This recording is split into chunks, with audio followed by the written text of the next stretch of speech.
Magandang araw po mga ka-rides. Nandito po tayo ngayon sa Ronnie Medroso Dried Fish. Located po sila sa Sabang, Calabanga, Camarines Sur. Sa mga gusto pong magnegosyo ng dried fish, magkakaroon po kayo rito ng idea kung magkano po yung wholesale price ng mga dried fish dito sa Sabang, Calabanga, Camarines Sur. Nay, anong tawag po dito, Nay? Sapsap po. Sapsap.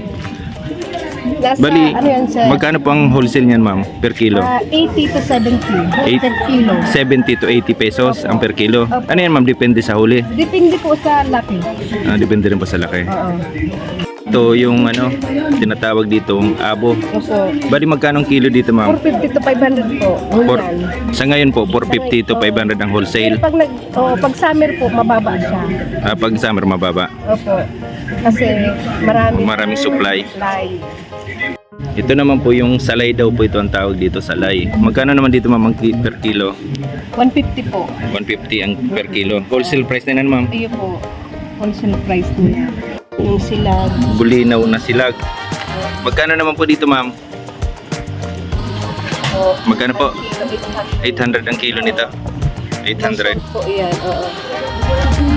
Ilis ng Calabanga. Magkano naman per kilo dito, ma'am? 250 po.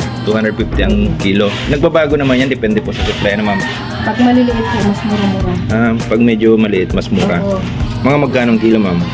Sa 200. Nasa 200 pesos po pag medyo maliit. Sige. Boneless tigi. Magkano naman po dito ang presyo, ma'am? 270 po. Ang timpla niya pong bulinaw at saka to pareho lang.